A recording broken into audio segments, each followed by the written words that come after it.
Hello everyone, ये the study गुरु और मैं हूं अनिल कुमार। अगर आप गवर्नमेंट जॉब की तैयारी कर रहे हैं तो कोल इंडिया में वैकेंसी निकली है। कोल इंडिया की भी एक जो सब्सिडरी कंपनी है उसमें निकली है, साउथ ईस्टर्न कोलफील्ड लिमिटेड में, और ये मिनी रत्ना कंपनी है, इसमें वैकेंसीज निकली। हम देखेंगे अब किस तरह की नोटिफिकेशन ये आया है।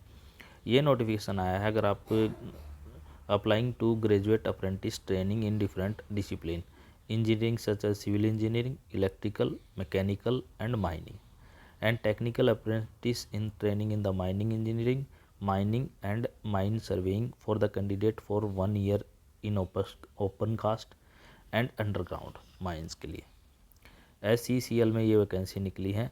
और इसके बाद अगर हम बात करें इसके लिए आपके पास क्या क्वालिफिकेशन होना चाहिए, आपके पास डिग्री या डिप्लोमा होना चाहिए रिलेवेंट फील्ड में। और रिजर्वेशन की बात करें तो इसमें शेड्यूल कास्ट के लिए 14% और शेड्यूल ट्राइब के लिए 23% रिजर्वेशन है। बैकवर्ड क्लास के लिए 13% इसमें रिजर्वेशन रहेगा। अब इसके लिए कितनी किस्में वैकेंसी है, ग्रेजुएट इन माइनिंग इंजीनियरिंग में 200 वैकेंसी हैं, ग्रेजुएट इन इलेक्ट्रिकल इंजीनियरिंग में 83 वैकेंसी हैं 83, ग्रेजुएट इन मैकेनिकल इंजीनियरिंग में 53 वैकेंसी हैं, ग्रेजुएट इन सिविल इंजीनियरिंग में 46 वैकेंसी हैं, diploma in mining engineering, diploma in mining and mining surveying में 1150 वैकेंसी है। ठीक है जी। फिर अगर आपको अप्लाई करना है तो एप्लीकेशन की देखो, interested candidate are advise to submit their application through apprentice portal. जो MHRD का अप्रेंटिस पोर्टल है www.mhrdsnats.go.in पे जाके आपको लॉगिन करना है, अपनी डिटेल फिल करनी है। कहाँ कब तक, 19 दिसंबर से पहले तक वहाँ पे ये आपको मिल जाएगा। एलिजिबिलिटी आपके पास 4 साल की डिग्री होनी चाहिए रिलेवेंट, उसमें 3 साल का डिप्लोमा हो रिलेवेंट फील्ड में तो आप अप्लाई कर सकते हो। एज आपकी 18 साल से कम नहीं होनी चाहिए। सिलेक्शन का प्रोसेस यही रहेगा, आपको ऑफिशियल वेबसाइट पे जाना है, रजिस्टर करना है, अप्लाई करना है आपको। उसमें अप्रेंटिस में उसमें सेलेक्ट करना आपको साउथ ईस्टर्न कोलफील्ड लिमिटेड। अगर आपको नहीं मिलता है, कोई क्वेरी आती है तो आप मुझे कमेंट करके बता सकते हैं, मैं आपकी हेल्प कर दूँगा। अगर आपको फिर भी कोई क्वेरी तो आप इनकी मेल करके इनसे पूछ सकते हैं। सिलेक्शन का मेन बात आती है, सिलेक्शन का क्राइटेरिया क्या रहेगा।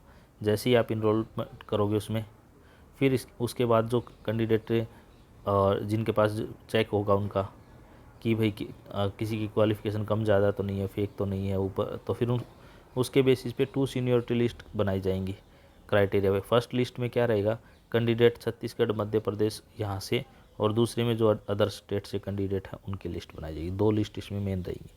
ठीक है जी। सिलेक्शन लिस्ट वेबसाइट के लास्ट वीक में दिखा दी जाएगी, यानी दिसंबर के लास्ट वीक में ही आपकी बता दिया जाएगा कि ये बच्चे सिलेक्शन है।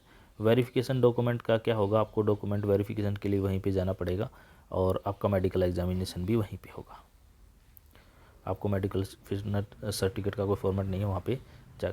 अब बात आता है डॉक्यूमेंट वेरिफिकेशन की। डॉक्यूमेंट वेरिफिकेशन आपको 9 जनवरी 2030 से 30 जनवरी 2023 के बीच में आपको डॉक्यूमेंट वेरिफिकेशन का शेड्यूल आएगा। तब आपको उनकी वेबसाइट पे पता चल जाएगा आपके डॉक्यूमेंट वेरिफिकेशन किस डेट को है, तो आप जाके अपने डॉक्यूमेंट वेरीफाई करा सकते हैं।